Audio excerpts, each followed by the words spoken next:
कहानी की शुरुआत होती है स्पेन की एक जेल में, जहां मैनुअल नाम के एक अकाउंटेंट को 8 साल की सजा मिलने पर लाया गया था। इसके बाद सभी नए कैदियों की सेल में जाने से पहले कपड़े उतार कर तलाशी ली गई। तभी डोमिंगो नाम के एक वार्डन ने उसके कपड़े $250 में खरीदने का ऑफर दिया, लेकिन मैनुअल ने मना कर दिया। तब डोमिंगो ने कहा कि ये कपड़े वैसे भी ज्यादा दिन तक उसके पास रहेंगे नहीं, लेकिन मैनुअल नहीं माना। इसीलिए उसे सोने के लिए गद्दा नहीं दिया गया, क्योंकि गद्दा खरीदने के लिए कैदियों को $250 जमा कराने पड़ते थे। साथ ही उसे पानी की सिर्फ एक बाल्टी मुहैया कराई गई, जो उसे पूरे 3 दिन तक चलानी थी। इस वजह से मैनुअल को शुरुआत में ही काफी मुश्किलों का सामना करना पड़ा और बेचारा कई दिनों तक नहा भी नहीं सका।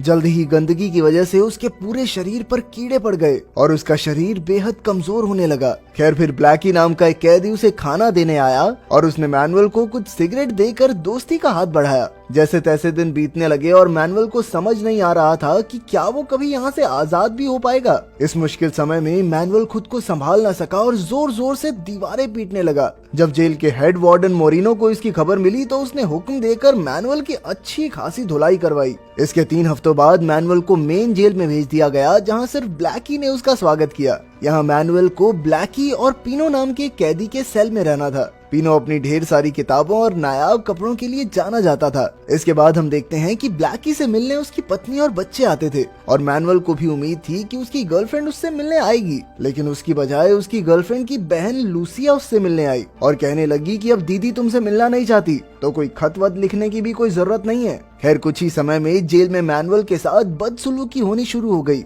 एक दिन आर्बेला नाम के गैंगस्टर ने अपने साथियों के साथ मैनुअल के कपड़े छीन लिए। अब मैनुअल इस मामले की शिकायत लेकर डोमिंगो के पास पहुंचा, लेकिन डोमिंगो ने कहा कि यहाँ शिकायत करने के भी $300 लगते हैं। खैर, इसके बाद मैनुअल की मुलाकात आंद्रेस नाम के एक कैदी से हुई, जिसने उसे मुफ्त में कपड़े दिए और डॉक्टर बोनी नाम के एक कैदी के पास लेकर गया, जिसने मैनुअल का इलाज किया। तब बोनी ने उसे कैदियों के हकों के लिए बनी पार्टी से जुड़ने की सलाह दी, लेकिन मैनुअल ने इससे इनकार कर दिया क्योंकि उसे और सजा मिलने का डर था। अगले दिन जेल में कुछ लोग अपनी सजा माफ करवाने के लिए धरना देने की बातें कर रहे थे, पर ब्लैकी और पिनो ने उनका मजाक उड़ाकर कहा कि ये हमेशा सपना ही रहेगा। खैर, फिर डॉक्टर बोनी ने मैनुअल के दांत देखने के बहाने उसे कुछ कागजों पर अपने बाएं हाथ से क्रांति के नारे लिखने को कहा, ताकि किसी को उसकी लिखाई पर शक न हो। आखिरकार मैनुअल मान गया और उसने रातों में छिपकर ये काम पूरा किया, ताकि पूरी जेल में ये पर्चे फैलाकर लोगों को इकट्ठा किया जा सके।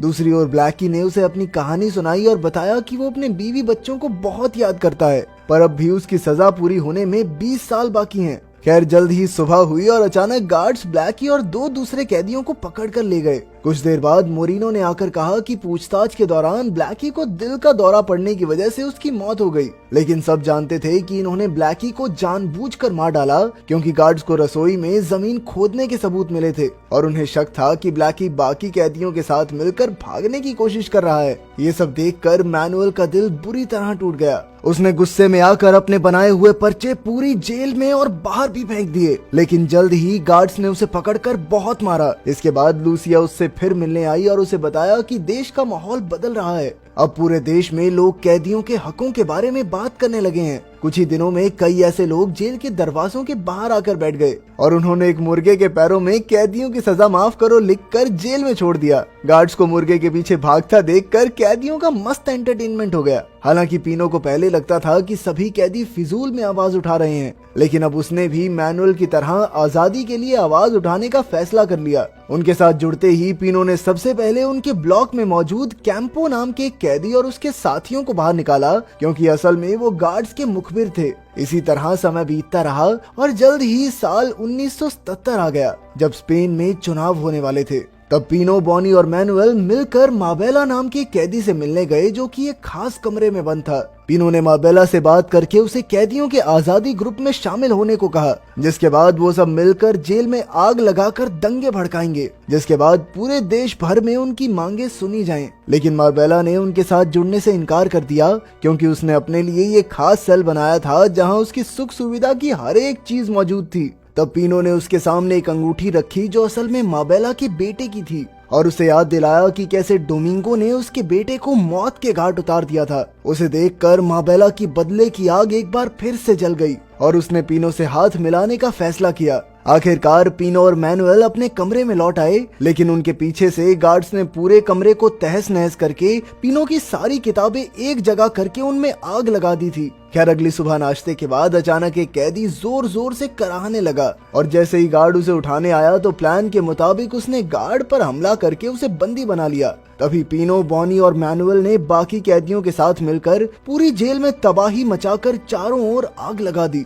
जल्द ही वो सब जेल की छत पर पहुंचे और बाहर से गार्ड्स उन पर रबड़ की गोलियों से वार करने लगे। कैदियों की इस क्रांति में पूरे देश ने उनका साथ दिया और आखिरकार जेल के ऑफिसर्स कैदियों की मांग सुनने के लिए तैयार हो गए। फिर कैदियों की तरफ से मैनुअल और बॉनी ऑफिसर्स से बात करने पहुंचे। जल्द ही जेल ऑफिसर्स ने उनकी बात मानकर मीटिंग की और उनकी सभी शर्तों को मंजूरी दे दी। इसी के साथ कैदियों ने अपना मोर्चा बंद कर दिया, लेकिन अचानक एक कैदी ने देखा कि ये जज असली जज नहीं है बल्कि दूसरी जेल का एक ऑफिसर था। तब उन्हें समझ आया कि मोरिनो ने कैदियों की क्रांति रोकने के लिए उन्हें धोखा दिया था। अचानक गार्ड्स ने सभी कैदियों पर हमला करके उन्हें खूब पीटा। फिर शाम को बॉनी और मैनुअल को एक ऑफिस में बुलाया गया, जहां मोरिनो ने उन्हें कागज पर दस्तखत करने को कहा, जिसके मुताबिक उन दोनों को दूसरी जेल में भेजा जाएगा और 2 साल के अंदर अंदर वो रिहा हो जाएंगे। पर अगर उन्होंने साइन करने से इनकार किया तो जेल में हिंसा करने के जुर्म में उनकी सजा 10 साल और बढ़ा दी जाएगी। लेकिन मैनुअल ने अपनी आजादी के लिए आंदोलन से धोखा करने से इनकार कर दिया। पर अगली सुबह उसने देखा कि गार्ड्स बॉनी को दूसरी जेल भेज रहे थे। इसका मतलब ये था कि बॉनी ने लालच में आकर मोरिनो की शर्त मान ली। इसके बाद लूसिया एक बार फिर से मैनुअल से मिलने आई। उसने कहा कि उसकी बहन ने मैनुअल पर एक मुसीबत आते ही उसे छोड़ दिया, लेकिन वो जिंदगी भर उसका साथ देगी। ये सुनकर मैनुअल भी बहुत खुश था, लेकिन फिर रात को अचानक कुछ गार्ड्स मैनुअल और पीनो को जबरदस्ती उठाकर ले गए। बाद में उन्हें पता चला कि उन्हें एल एस्पैनर जेल में लाया गया था, जो स्पेन की सबसे खतरनाक जेल थी। वहां जाते ही उन्हें इंजेक्शन दिए गए, जिससे उनका शरीर अंदर से खराब होने लगे। इसके बाद उन दोनों को बुरी तरह पीटकर उन पर कई घिनौने अत्याचार किए गए।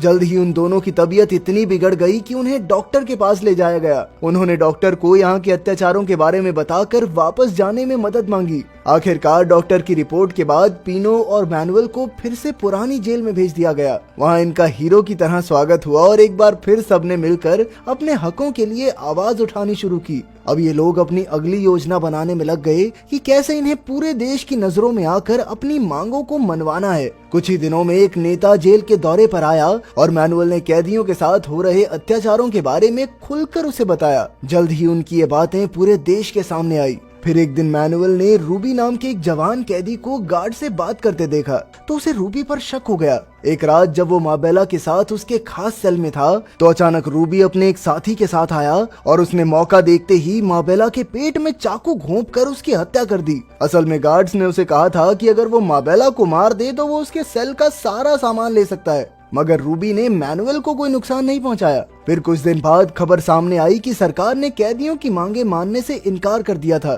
जिससे सभी कैदियों के हौसले पूरी तरह टूट गए। मैनुअल को भी लगने लगा था कि शायद वो कभी आजाद नहीं हो पाएगा। इसी तरह कुछ हफ्ते बीते और फिर पीनो ने मैनुअल से कहा कि उसके पास एक और प्लान है। उसने मैनुअल को एक पुरानी लिफ्ट दिखाई जहाँ कोई आता जाता नहीं था। वहाँ से नीचे जाकर पीनो ने कहा कि अगर वो खुदाई करके सुरंग बनाए तो वो नाले से बाहर निकलकर जेल से भाग सकते हैं। लेकिन इसके लिए उनके पास सिर्फ 3 हफ्तों का समय था, क्योंकि 3 हफ्तों बाद जेल की मरम्मत का काम शुरू होने वाला था। फिर उसके बाद वो यहाँ से कभी नहीं निकल पाएंगे। पर खुदाई की आवाजों से गार्ड्स को शक हो जाएगा, इसीलिए इन्होंने बाकी कैदियों को अपने साथ शामिल करने का प्लान बनाया। प्लान के मुताबिक कुछ कैदी इस जगह के बाहर फुटबॉल खेलेंगे ताकि किसी को अंदर से आ रही आवाजें सुनाई ही न दें। इसी तरह काम शुरू हो गया। पर एक दिन इस सुरंग में रूबी और उसका साथी आ पहुंचे। अब उनकी की हुई मेहनत बेकार ना हो जाए, इसीलिए पीनो और मैनुअल ने उन्हें भी अपने प्लान में शामिल कर लिया। फिर एक दिन मैनुअल का वकील उससे मिलने आया और कहा कि वो मैनुअल के केस पर फिर से सुनवाई करवाएगा। लेकिन अब मैनुअल का कानून से भरोसा उठ चुका था। इधर खुदाई का काम जोरों शोरों से चल रहा था और आखिरकार वो दिन आ ही गया जब उन्हें जेल से भागना था। जाने से पहले पीनो ने मैनुअल को नए कपड़े दिए ताकि बाहर किसी को उन पर शक न हो। इसके बाद कैदी सुरंग के अलग अलग रास्तों से होते हुए बाहर निकल आए। पीनो और मैनुअल तो बस स्टॉप से बस में बैठ गए, लेकिन बदकिस्मती से कुछ कैदियों को पुलिस ने पकड़ लिया। वहीं पीनो और मैनुअल 5 घंटे सफर करके एक नए शहर में पहुंचे और आखिरकार अपने अपने रास्तों पर निकल गए। अचानक मैनुअल ने देखा कि पीनो ने उसके कपड़ों में काफी सारे पैसे और एक नई आईडी भी छिपा दी थी। जिससे उसे छुपे रहने में आसानी हो। ये देखकर मैनुअल को बहुत खुशी हुई और आखिरकार वो लूसिया के पास पहुंच गया और उसके साथ एक नई जिंदगी बसाने निकल पड़ा।